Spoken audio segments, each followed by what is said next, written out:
से प्लस जरा चाहिए ध्यान दे। तो मार्केट प्राइस ज़्यादा होनी चाहिए उसकी एक्सपेक्टेशन से, इसलिए हमने प्राइस को लेफ्ट साइड पर लिखा है।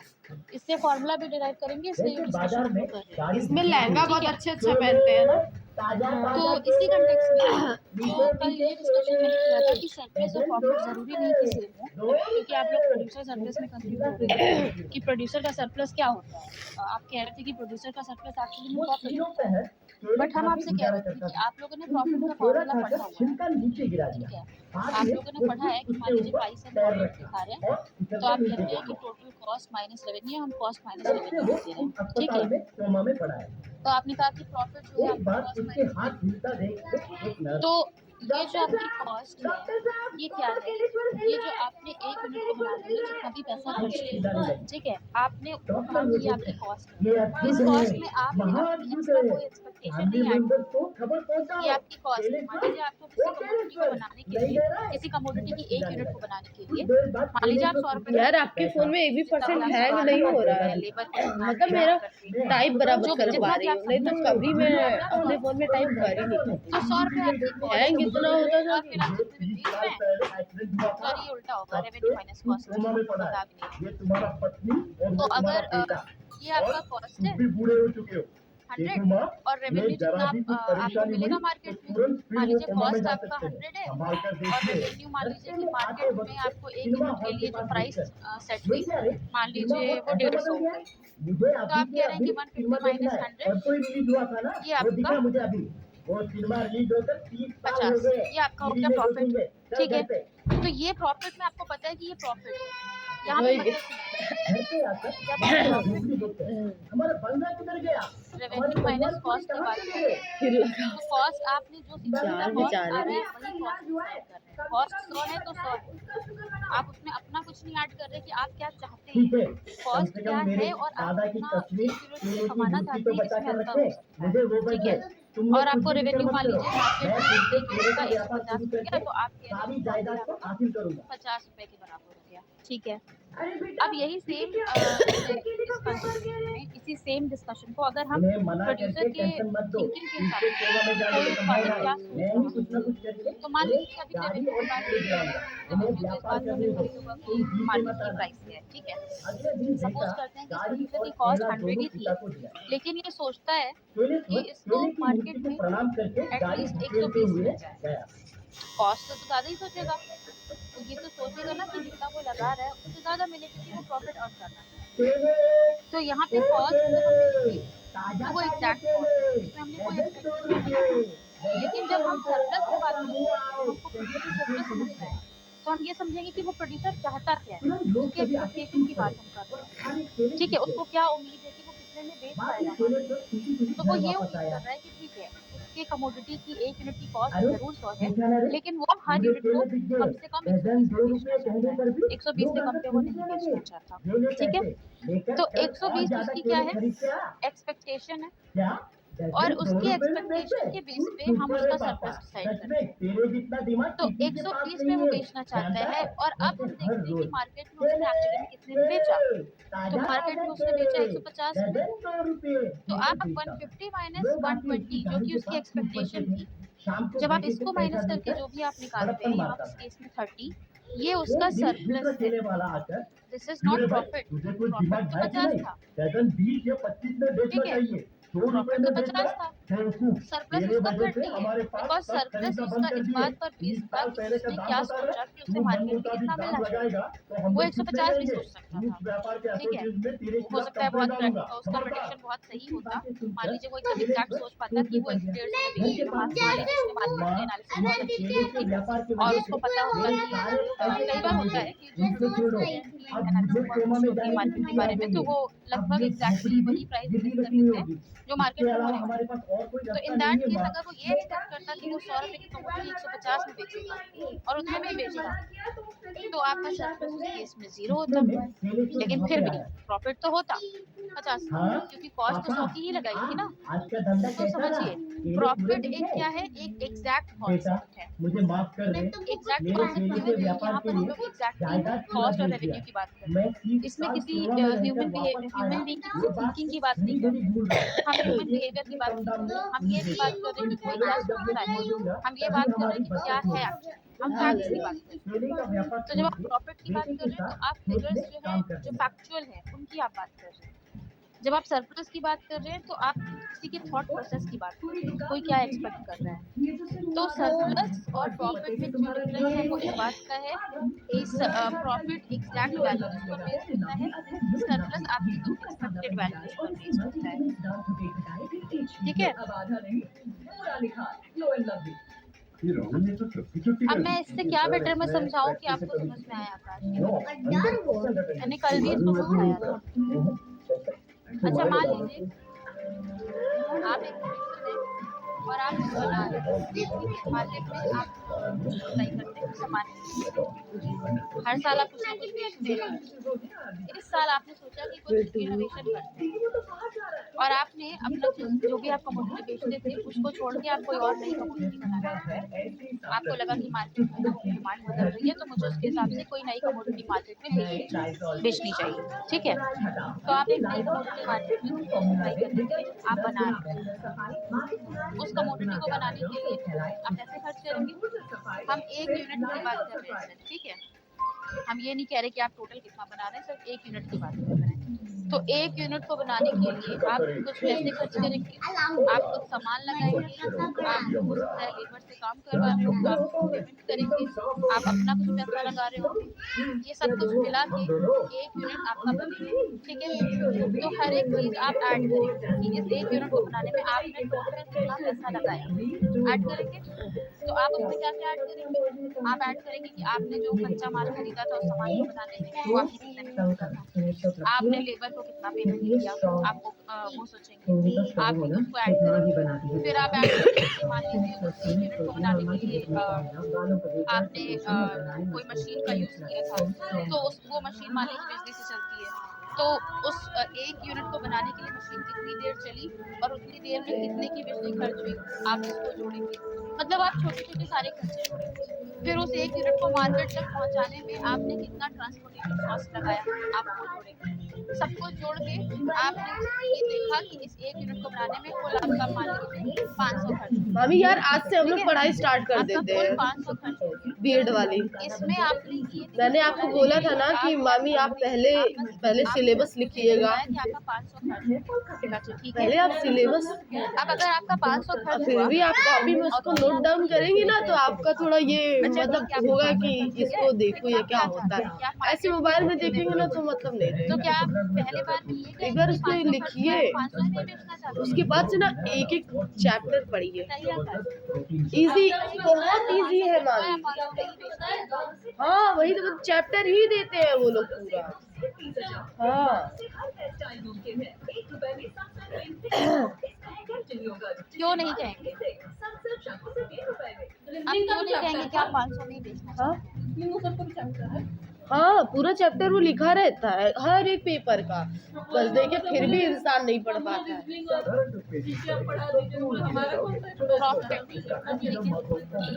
ये देखिए आपको प्रॉफिट चाहिए, पूरा लिखा रहता है, ये चीज रहेगा, ऐसे ऐसे ऐसे ऐसे उसमें भी लिखा है। ये तो हालांकि SSC CHSL का है, लेकिन देखिए हर एक चीज का टॉपिक दिया रहता है, ये चीज आएगा। अच्छा ऐसे नहीं किया गया उसमें? नहीं उसमें भी है, रुकिए अभी हम देंगे। ए हटो हटो, हम थोड़ा बात क्या करने लगेंगे दिमाग यहाँ फाड़ा पूरी करने लगेंगे। ये मैडम कहाँ गई? 5 लाख नहीं फीजिबल होना चाहिए। 500 का सामान आप 5 लाख तो कभी जिंदगी में नहीं बेच पाएंगे। सही बात। 600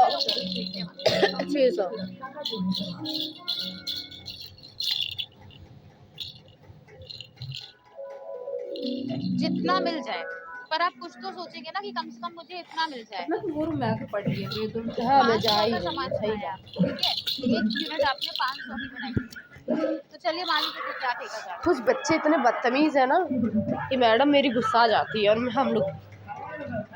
आप बताइए ये जो पक्का यहाँ पर लिखा ये क्या था? ये आपकी लागत थी, कॉस्ट थी, ठीक है। और अगर मैं आकाश का 1000 उठा लूँ तो 1000 क्या है? 1000 क्या उनकी एक्सपेक्टेशन, उन्होंने 1000 नहीं लगाया उसको बनाने में, 500 लगाया। तो 500 आपकी कॉस्ट हो गई और 1000 आपकी एक्सपेक्टेशन होती है, ठीक है।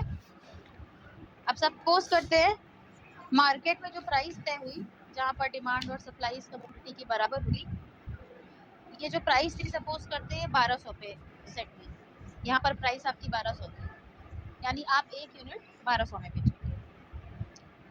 तो आप इससे कंपेयर करिए, यहाँ पे आपकी जो लागत थी, कॉस्ट थी, वो 500 थी, और आपने जो सोचा था कि आप कितने में बेचेंगे वो 1000 था। तो जब आप प्रॉफिट निकालने जाएं तो profit is equal to revenue minus cost, ठीक। तो रेवेन्यू मैंने कहा कि आपका 1200 है, हम एक यूनिट की बात कर रहे हैं सिर्फ, ठीक है, ओवरऑल बात नहीं कर रहे। तो आपको मार्केट से पता चला कि आप एक यूनिट को 1200 में बेच सकते हैं, तो आपने एक यूनिट बेची, 1200 कमा लिए, माइनस कॉस्ट, कितनी आपकी लागत थी 500। प्रॉफिट कितने का हो गया 700। ये क्या है आपका एक्चुअल में जो आपको प्रॉफिट हुआ, ठीक है, या फिर आप कह रहे हैं नेट प्रॉफिट, एग्जैक्टली जो हुआ। इसमें आपकी एक्सपेक्टेशन नहीं है कि आपने 500 का सामान बनाया था, मार्केट की प्राइस 1200 पे निर्धारित हुई, आपने 1200 पे बेचा, 700 आपको प्रॉफिट हुआ। अगर मैं सरप्लस की बात करूँ, किसका सरप्लस, प्रोड्यूसर का सरप्लस, क्योंकि आप यहाँ पे प्रोड्यूसर का रोल प्ले कर रहे हैं।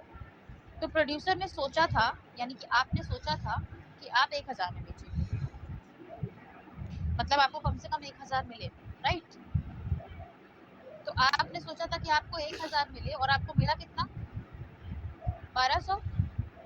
तो सरप्लस आपका क्या है 1200 माइनस 1000, सरप्लस आपका 200 है। तो हम सेम कमोडिटी की बात कर रहे हैं, हम सब कुछ सेम बात कर रहे हैं, लेकिन दो डिफरेंट पर्सपेक्टिव से बात कर रहे हैं। हम एक तरफ बात कर रहे हैं रेवेन्यू कॉस्ट की, दूसरी तरफ बात कर रहे हैं प्रोड्यूसर की एक्सपेक्टेशन की। तो जब हम रेवेन्यू और कॉस्ट एग्जैक्टली जो हुआ था उससे कैलकुलेट कर रहे हैं, तो हमें जो मिल रहा है वो है प्रॉफिट, जिसको हम कह रहे हैं 700। लेकिन जब हम ये कह रहे हैं कि प्रोड्यूसर क्या चाहता था और उसे क्या मिला, तो जब हम इसकी थिंकिंग की बात कर रहे हैं, तो हम जो बात करें जिस फिगर की 200 की, वो आपका सरप्लस है। तो ये आप कह सकते हैं कि जब आप सरप्लस की बात कर रहे हैं तो it is a psychological concept, ठीक है। और जब आप प्रॉफिट की बात कर रहे हैं तो इट इज एन एक्चुअल या फैक्चुअल कॉन्सेप्ट, ठीक है। तो ये डिफरेंस है जब हम बात कर रहे हैं कंज्यूम सरप्लस की या प्रॉफिट की। तो there is a difference between surplus and profit. जब आप प्रोड्यूसर सरप्लस डिफाइन करें तो आप ये नहीं कह सकते कि प्रोड्यूसर सरप्लस और प्रोड्यूसर का प्रॉफिट सेम होगा। क्या हमारे केस में सेम है? नहीं है, हो भी सकता है और नहीं भी हो सकता है, बट ये कहना कि हमेशा सेम होगा ये गलत होगा, ठीक है। हाँ, कह सकते हैं वारंटेड ग्रोथ रेट की तरह, क्योंकि वहाँ भी आप लोग एक्सपेक्टेशंस डाल सकते हैं। तो आप देखिए, जब आप प्रॉफिट की बात कर रहे हैं, आप एग्जैक्ट फिगर्स की बात कर रहे हैं, सब कुछ आपके सामने है, आप you are being totally practical. आप ये बात कर रहे हैं कि आपने इतना लगाया, मार्केट की प्राइस इतनी थी, आपको ये मिला। मतलब जब सब कुछ हो चुका है, सारा इकोनॉमिक ट्रांजैक्शन हो चुका है, तब आप तय कर पाते हैं कि आपका एक्चुअली में प्रॉफिट कितने का हुआ। प्रोड्यूसर सरप्लस एक तरीके से आपका प्री सेलिंग एक्सरसाइज है, मतलब अभी तक आपने मार्केट में बेचा नहीं है, आप मार्केट की प्राइस जानते नहीं है, पर आप कुछ एक्सपेक्ट कर रहे हैं। तो एक तरीके से आप कह सकते हैं कि प्रॉफिट आपका कब आप कैलकुलेट कर पाते हैं, जबकि इकोनॉमिक ट्रांजैक्शन हो चुका है, जितना भी आपको बनाना था आप बना चुके हैं, जो आपको बेचना था आप बेच चुके हैं जिस प्राइस पे, तो आपने उसको माइनस करके प्रॉफिट निकाल लिया। जब आप सरप्लस की बात कर रहे हैं तो अभी आप मार्केट में एंटर नहीं हुए, आपको मार्केट की प्राइस नहीं पता, आप केवल एक्सपेक्टेशंस लगा रहे हैं कि मार्केट की प्राइस ये होगी, चाहे आप प्रोड्यूसर हो चाहे आप कंज्यूमर, और उसके हिसाब से आप तय करें। तो आप कह सकते हैं कि प्रोड्यूसर सरप्लस या कंज्यूमर सरप्लस एक ऐसा कॉन्सेप्ट है जो कि आपका प्री बाइंग या प्री सेलिंग कॉन्सेप्ट है। अभी तक आपने बेचा नहीं है या अभी तक आपने खरीदा नहीं है। प्रॉफिट आपका पोस्ट बाइंग या पोस्ट सेलिंग कॉन्सेप्ट है, जब आप बेच चुके हैं, आप खरीद चुके हैं। तो सरप्लस का कॉन्सेप्ट आई होप अभी आप लोगों को क्लियर है। अब इसको थोड़ा सा डायग्रामेटिकली समझने की बात करते हैं। जब आप लोग कंज्यूमर सरप्लस की बात कर रहे हैं, तो हम कंज्यूमर की बात कर रहे हैं, तो कंज्यूमर के लिए आपको क्वेश्चन में जो दिया होगा वो होगा उसका डिमांड फंक्शन, ठीक है, क्योंकि कंज्यूमर आपका डिमांड, कंज्यूमर का जो भी आप रिस्पॉन्स दिखाएंगे वो आप उसके डिमांड फंक्शन से दिखाएंगे। जब आप प्रोड्यूसर सरप्लस की बात कर रहे हैं तो प्रोड्यूसर के लिए आप यूज करेंगे सप्लाई का फंक्शन, यानी कि सप्लाई का कर्व। तो आप लोगों ने अगर पढ़ा होगा कंज्यूमर सरप्लस और प्रोड्यूसर सरप्लस को डायग्रामेटिकली, तो आपने क्या देखा होगा कि जो कंज्यूमर सरप्लस है उसके लिए बुक्स में जो यूज करते हैं कि आपको एक डिमांड का फंक्शन दे रहे हैं, मान लीजिए this is the demand function, ठीक है। डिमांड कर्व है जिसका एक फंक्शन होगा, और हम अभी इसमें सप्लाई का कर्व नहीं बना रहे, बट मान लेते हैं कि सप्लाई का कर्व ये कोई पॉइंट ई है जहाँ से गुजरेगा, ठीक है, जहाँ से इस डिमांड कर्व को काटेगा। तो जहाँ पर आपका क्वांटिटी और प्राइस तय हो जाएगा, मान लीजिए प्राइस आपकी P0 और क्वांटिटी Q0 तय हो इक्विलिब्रियम पर, ठीक है, संतुलन में।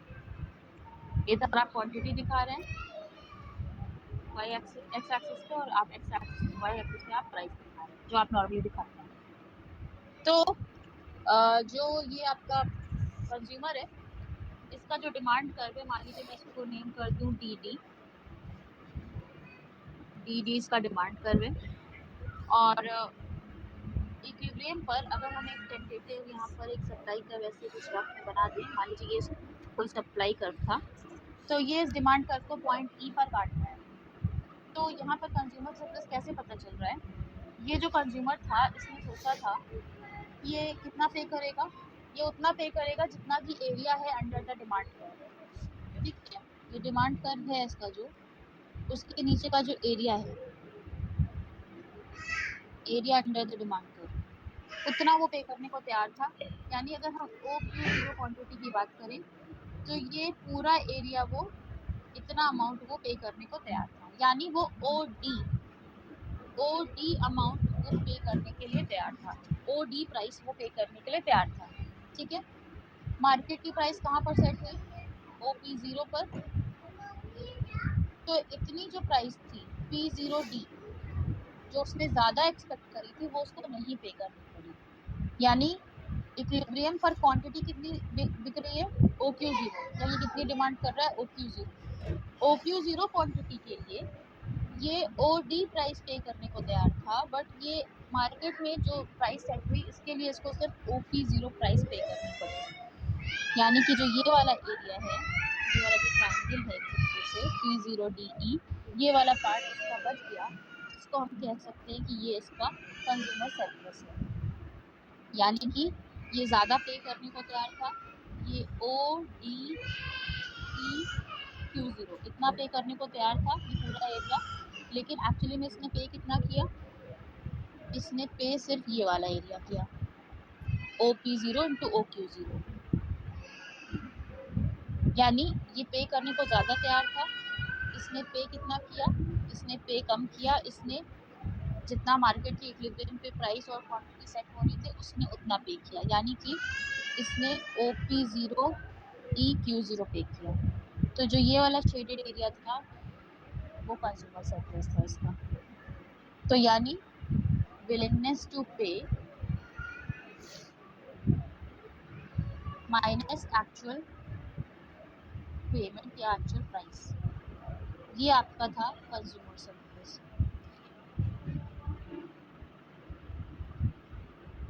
ठीक है। किसी को कोई डाउट होगा तो पूछ लीजिएगा। यानी कंज्यूमर सरप्लस हम कैसे निकाल रहे हैं? वो कितना पे करने को तैयार था, विलिंगनेस टू पे माइनस एक्चुअली में उसने जितना पे किया, ये उसका कंज्यूमर सरप्लस था। अब ये जो उसकी विलिंगनेस टू पे है कि मैंने आपको बताया कि कैसे दिख रही है हमें, कि उसका डिमांड कर वाई एक्सिस पे जहाँ टच कर रहा है वो उतनी प्राइस पे करने को तैयार था, यानी वो OD प्राइस पे करने को तैयार था। तो अगर हमें मैथमेटिकली ये फिगर निकालना है कि वो कैसे इतना पे कर रहा है, कितना पे कर रहा है, ये मैथमेटिकली हमें निकालना है, तो हमें इस डिमांड कर्व के नीचे का एरिया चाहिए होगा। यानी कि हम डिमांड का जो फंक्शन हमें क्वेश्चन में दिया होगा हम उसे इंटीग्रेट करेंगे, क्योंकि मैंने आप लोग को क्या बताया था कि इंटीग्रेशन से हमें क्या पता चलता है,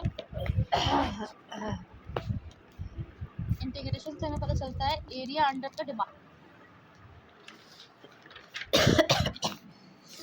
ठीक है।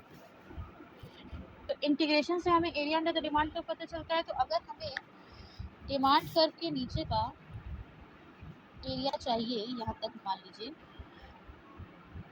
तो हमें इस डिमांड कर्व के फंक्शन को, जो आपका डिमांड फंक्शन होगा, उसे आपको इंटीग्रेट करना पड़ेगा। डिमांड फंक्शन को इंटीग्रेट करेंगे तो आपको उस कंज्यूमर का पूरा ये पता चल जाएगा कि वो कितना पे करने को तैयार है, ठीक है। उसके बाद आप उसमें से माइनस करेंगे जो उसने एक्चुअली पे किया। उसने एक्चुअली पे कितना किया, OP0 जितनी प्राइस थी मार्केट में इंटू OQ0 जितनी क्वांटिटी उसने खरीदी, यानी उसने ये वाला पूरा अमाउंट, ये वाला पूरा स्क्वायर उसने पे किया।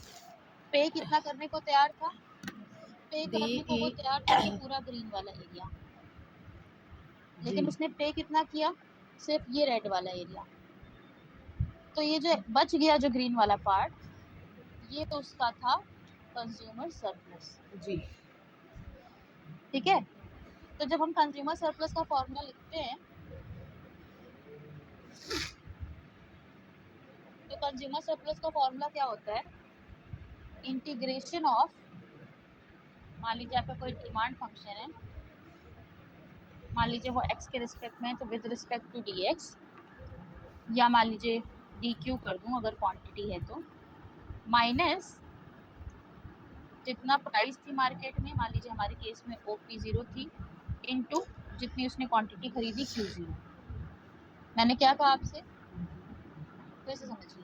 पहली बात, इस इंटीग्रेशन का जो वो होगा, रेंज होगी, वो 0 से लेके Q0 होगी, 0 से लेके Q0।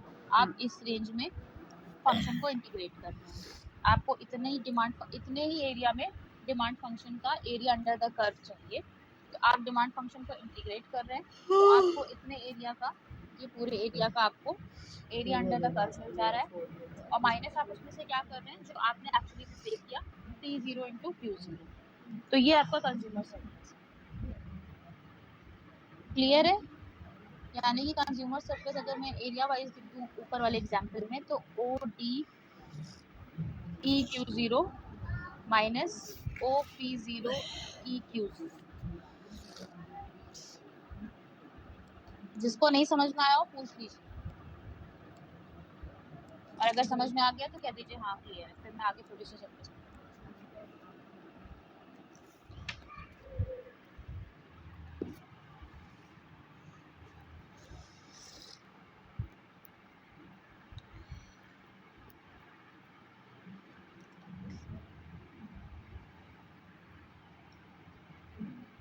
मीरा चलिए अभी क्वेश्चन सॉल्व करूंगी तब आपको क्लियर हो जाएगा।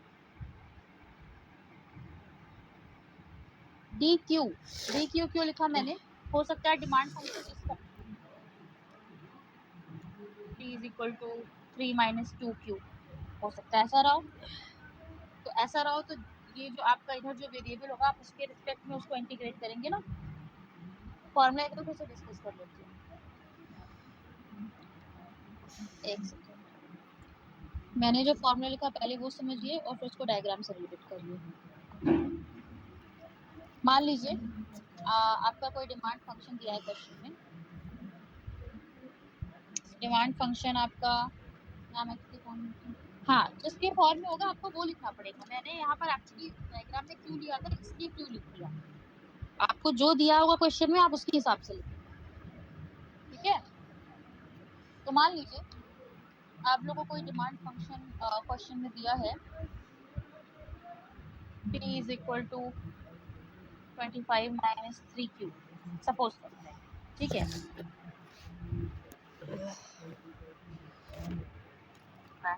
ठीक है,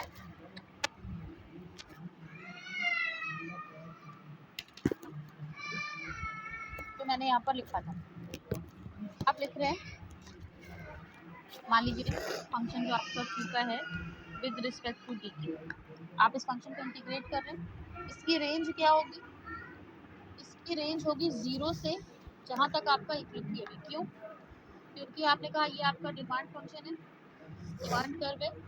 मैंने कहा कि किसी ई पॉइंट पर आपका इक्विलिब्रियम तय हो रहा है, जहाँ पर आपकी क्वांटिटी डिसाइड हो रही है OQ0, मतलब 0 से लेके OQ0 इतना आप क्वांटिटी कंज्यूम कर रहे हैं, और मतलब कि आपको डिमांड कर्व में ओ से लेके Q0 तक इतना एरिया चाहिए आपको, area under the demand curve का, हमें इसके आगे का नहीं चाहिए। तो इसलिए जो इस इंटीग्रेशन की जो रेंज होगी वो 0 से लेके Q0 होगी। मैं यहाँ पर Q0 लिख रही हूँ, एक्चुअली में वो Q0 नंबर ऑफ यूनिट्स होगा, 2 3 4 5 जो भी होगा, तो आप वो लिखेंगे। ठीक है, तो ये करके आपको क्या मिला, अभी आधा पार्ट मैंने फॉर्मूले पर लिखा है, ये करके आपको ये पूरा एरिया मिल गया जो मैंने अभी ऑरेंज से कर रखा है। ठीक है, लेकिन इक्विलिब्रियम पे क्या तय हो रहा है, सिर्फ क्वांटिटी नहीं तय हो रही, प्राइस भी तय हो रही है, वो प्राइस है P0। तो एक्चुअली में आप OQ0 क्वांटिटी खरीदने के लिए कितना पेमेंट कर रहे हैं, OP0। तो अगर मैं आपसे पूछूं कि आपने टोटल कितना पेमेंट किया, तो आप बोलेंगे OP0 इंटू OQ0, यानी ये पूरा आपका जो स्क्वायर है, जो अब मैंने ब्लू से कर दिया, इतना पेमेंट आपने किया। तो मतलब आपने जो पहले जो मैंने ऑरेंज से किया था उतना आप पे करने को तैयार थे, और एक्चुअली में आपने पे किया सिर्फ ये ब्लू वाला एरिया। तो आपको क्या करना पड़ेगा, आपको एरिया अंडर द कर्व जब आप निकाल रहे हैं इतने एरिया का, आप इसमें से ये ब्लू वाला एरिया माइनस करेंगे। तो ब्लू वाला एरिया माइनस करने के लिए मैं यहाँ पे क्या लिखूँ, माइनस P0 इंटू Q0, जो आपने टोटल पेमेंट किया। अभी क्लियर है? यस। तो कंज्यूमर सरप्लस आपका कैसे क्या दिखा रहा है, कंज्यूमर सरप्लस आपका दिखा रहा है ये वाला जो पार्ट है ये आपका विलिंगनेस टू पे है, आप कितना पे करना चाहते थे, माइनस ये वाला जो पार्ट है P0 Q0, ये जो आपने एक्चुअली पे किया, ये वो इन दोनों का जो डिफरेंस है वो आपका कंज्यूमर सरप्लस है। अब क्लियर है? जी।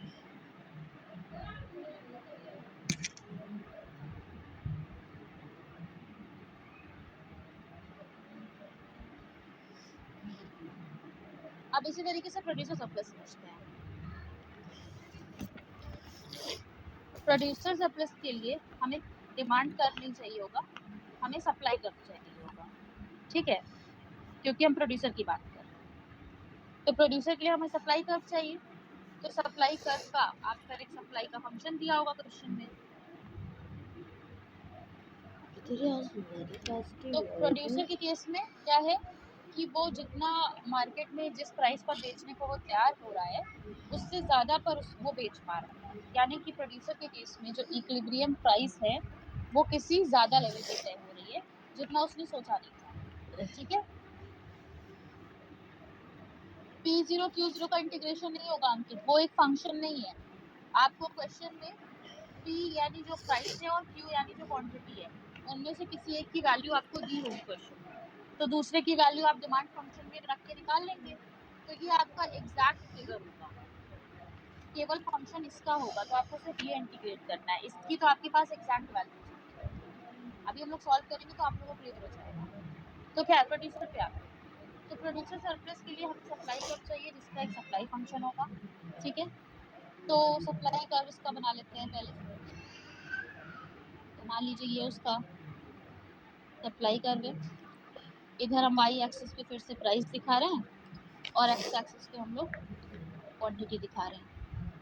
ठीक है, अब यहाँ पे डिमांड कर्व मान लीजिए किसी पॉइंट ई पर आपके सप्लाई कर्व को काट रहा है। अब यहाँ पे डिमांड कर्व बना लेते हैं। चलिए मान लीजिए ये आपका डिमांड कर्व था, ये किसी पॉइंट ई पर आपके सप्लाई कर्व को काट रहा है। ठीक है, यहाँ पर आपका इक्विलिब्रियम क्वांटिटी और इक्विलिब्रियम प्राइस तय हो जा रही है, यानी कि ये जब प्रोड्यूसर मार्केट में जाएगा तो ये OQ0 क्वांटिटी OP0 प्राइस पर बेच पाएगा।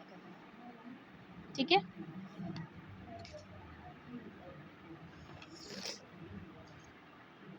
मीराज अली कंज्यूमर बेचने को नहीं, कंज्यूमर खरीदने को तैयार होता है।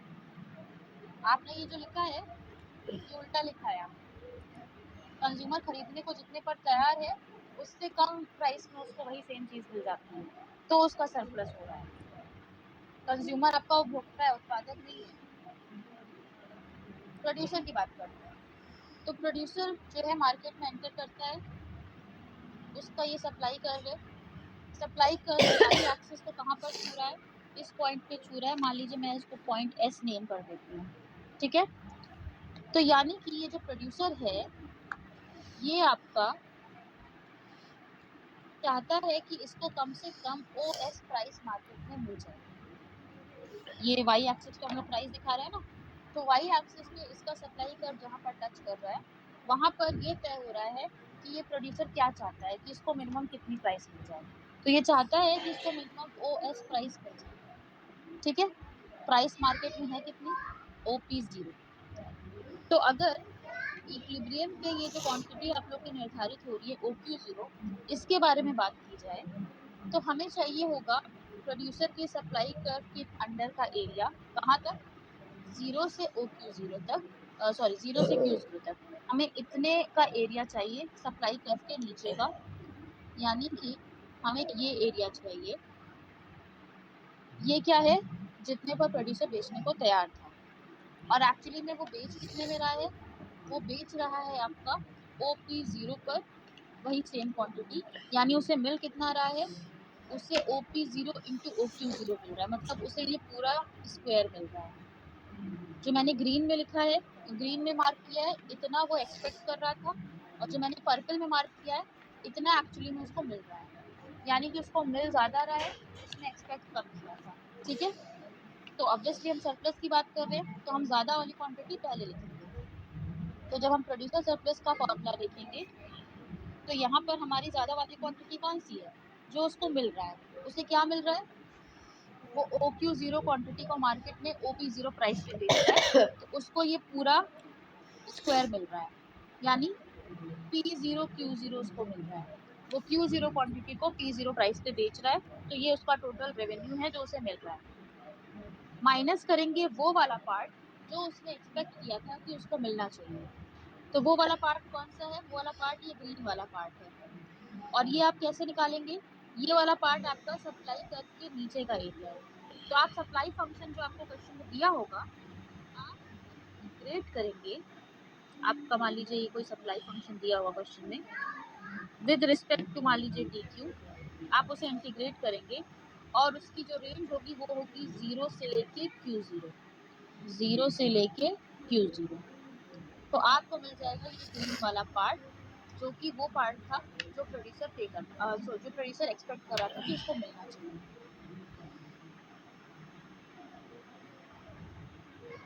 वो ठीक है आपका अंकित, वो बात ठीक है, लेकिन वो आप नेचर ऑफ सप्लाई कर्व की बात कर रहे हैं। एक्चुअली में प्रोड्यूसर एक मिनिमम लेवल एक्सपेक्ट कर रहा है, तो हम उस मिनिमम लेवल की बात कर रहे हैं। वो मिनिमम लेवल आपका OS है, जहाँ पे आपका सप्लाई कर्व आपके वाई एक्सिस पे टच कर रहा है, क्योंकि वाई एक्सिस पे आप प्राइस दिखा रहे हैं। बाकी तो ठीक है, जाहिर सी बात है, जैसे जैसे वो ज़्यादा प्रोडक्शन कर रहा है वो मोटिवेटेड तभी होगा जब वो उसको लगेगा कि उसको ज़्यादा प्राइस मिलती जाए। वो उसके फर्दर एक्सपेक्टेशंस की बात कर रहे हैं आप। हम यहाँ पर ये बात कर रहे हैं कि जब वो मार्केट में एंटर कर रहा है तो वो क्या सोच रहा है कि वो कितने में बेचे। तो हम वहाँ इनिशियल प्राइस की बात कर रहे हैं, ठीक है। तो हम लोगों ने क्या किया, उसने एक्चुअली में जितना उसको मिला माइनस जितना वो पाना एक्सपेक्ट कर रहा था कि इतना तो उसको मिल जाएगा। यानी कि ये वाला पूरा एरिया माइनस ये ग्रीन वाला एरिया। तो प्रोड्यूसर सरप्लस आपका कौन सा एरिया हो गया, ये रेड वाला। This is your producer surplus. यानी अगर मैं एरिया में लिख दूं तो P0 Q0 कौन सा एरिया हो गया, OP0 EQ0, OP0 EQ0 minus OS EQ0। यानी कि आपका जो प्रोड्यूसर सरफेस है वो ये वाला ट्राइंगल है, यानी ट्राइंगल SP0E, ये आपका प्रोड्यूसर सरफेस है।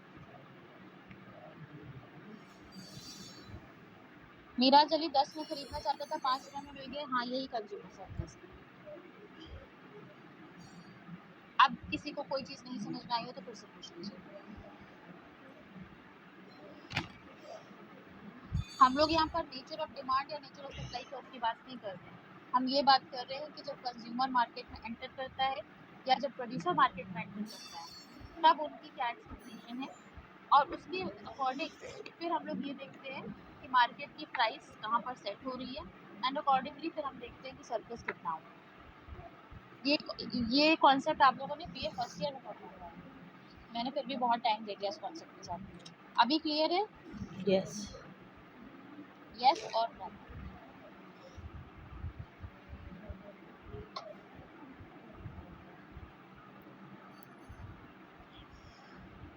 ठीक है, तो एक क्वेश्चन देते हैं आप लोगों को।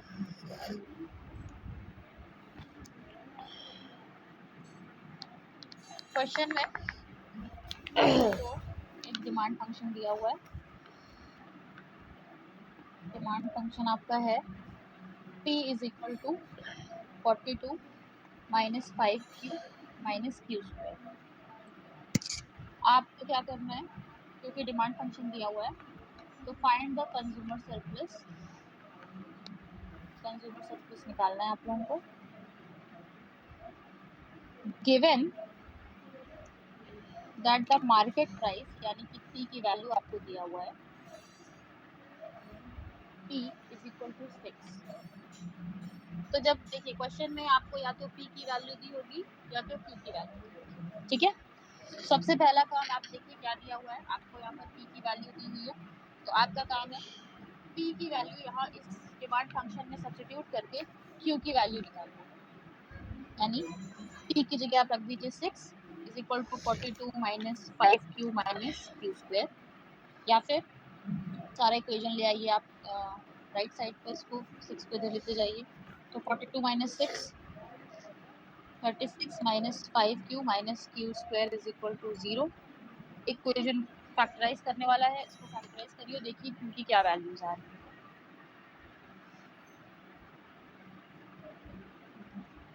इस फॉर्म में भी लिख सकते हैं, minus Q square minus 5q plus 36, जिस फॉर्म में आप लोग यूजुअली पढ़ते हैं।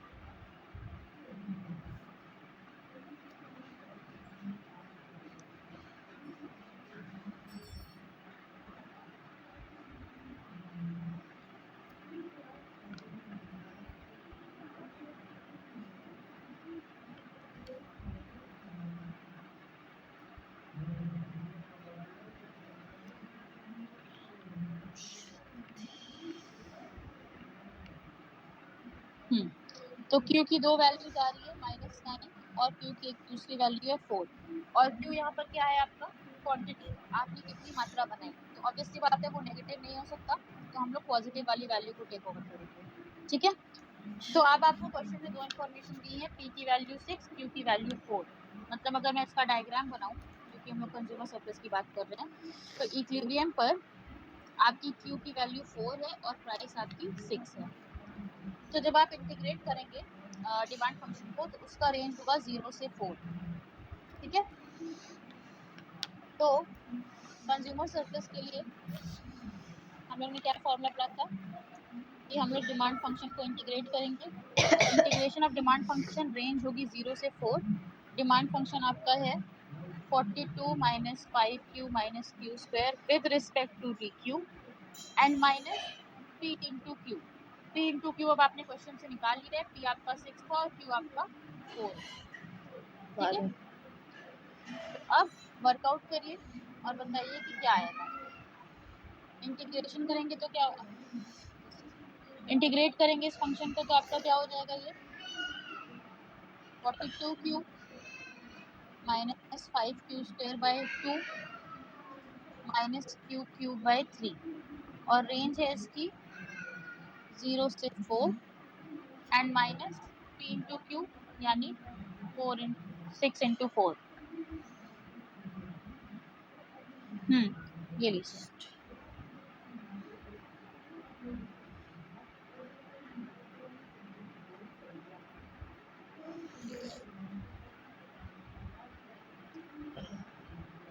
आप इसको सॉल्व करिए, और यहाँ पर q की वैल्यू की जगह आप क्या रख रहे हैं, 0 का तो कोई मतलब नहीं है, 0 में तो पूरा आपका 0 हो जाएगा।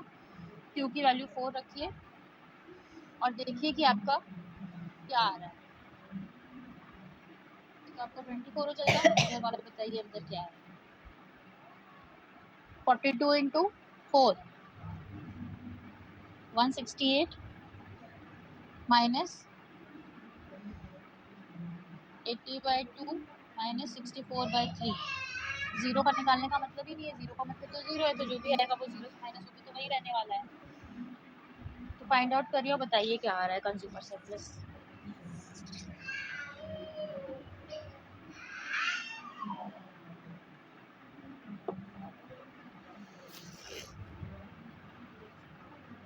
$72 आ रहा है।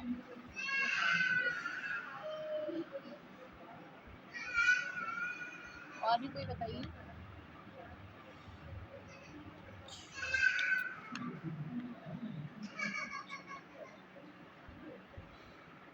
ठीक है, 72 मार्क्स है। तो ये आप यहाँ पे जब अब आपको अगर क्वेश्चन में कुछ यूनिट्स वगैरह दिया है तो ठीक है, नहीं तो आप ऐसे ही लिख के छोड़ दीजिए, या तो प्लीज़ लगाना है तो लगा दीजिए, क्योंकि यूनिट्स यूजुअली आप लोगों को दी नहीं होती है क्वेश्चन, तो हम लोग कह नहीं सकते कि हमें कौन सी यूनिट लगानी है। इसी तरीके से प्रोड्यूसर सरप्लस पे आपको क्या दिया होगा, इस क्वेश्चन में आप लोगों को डिमांड का फंक्शन दिया था। जब आपको प्रोड्यूसर सरप्लस निकालने को कहेगा तो आपको सप्लाई का फंक्शन दिया होगा, और वहाँ से आप प्रोड्यूसर सरप्लस निकालेंगे। किसी किसी केस में आप लोगों को देखिए, जब भी आपको डिमांड फंक्शन या सप्लाई फंक्शन दिया होगा और आपको कंज्यूमर सरप्लस या प्रोड्यूसर सरप्लस निकालना होगा, तो आपको या तो पी की वैल्यू दिया होगा या तो आपको क्यू की वैल्यू दिया होगा। तो जिसकी भी दिया होगा आप दूसरे की वैल्यू निकाल लेंगे, ठीक है। बट कई बार क्या होगा, क्वेश्चन में आपको जो है डिमांड का फंक्शन भी दिया होगा, सप्लाई का फंक्शन भी दिया होगा, पर आपको प्राइस या क्वांटिटी दोनों में से किसी की वैल्यू नहीं दी होगी, और आपसे कहेगा कि कंज्यूमर सरप्लस निकालिए या प्रोड्यूसर सरप्लस निकालिए या दोनों निकालिए। तो अगर आपको क्वेश्चन में दोनों आपको फंक्शंस दिए हों और आपको प्राइस या क्वांटिटी की वैल्यू ना दी हो, तो आपको प्रिंसिपल लगाना है demand is equal to supply वाला,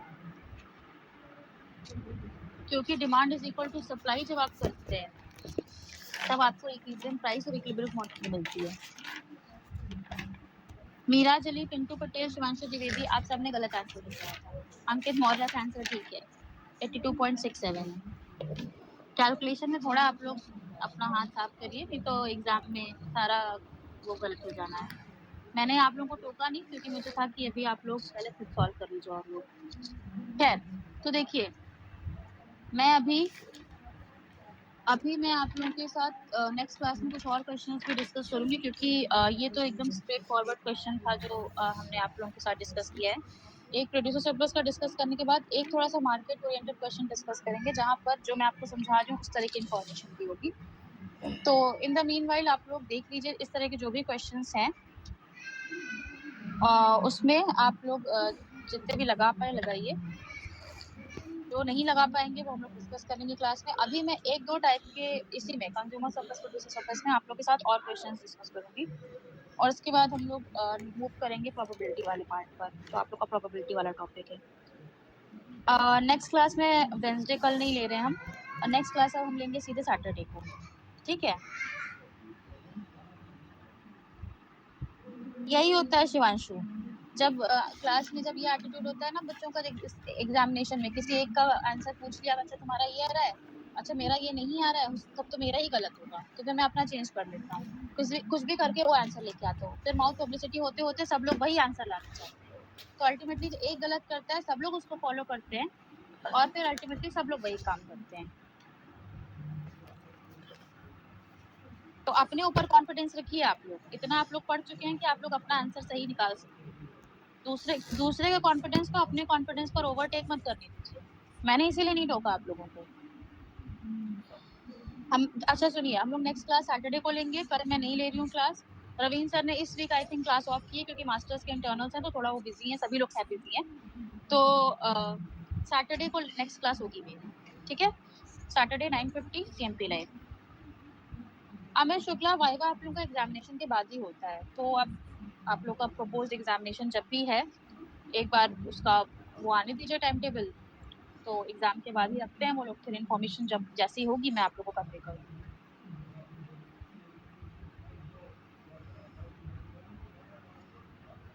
ठीक है।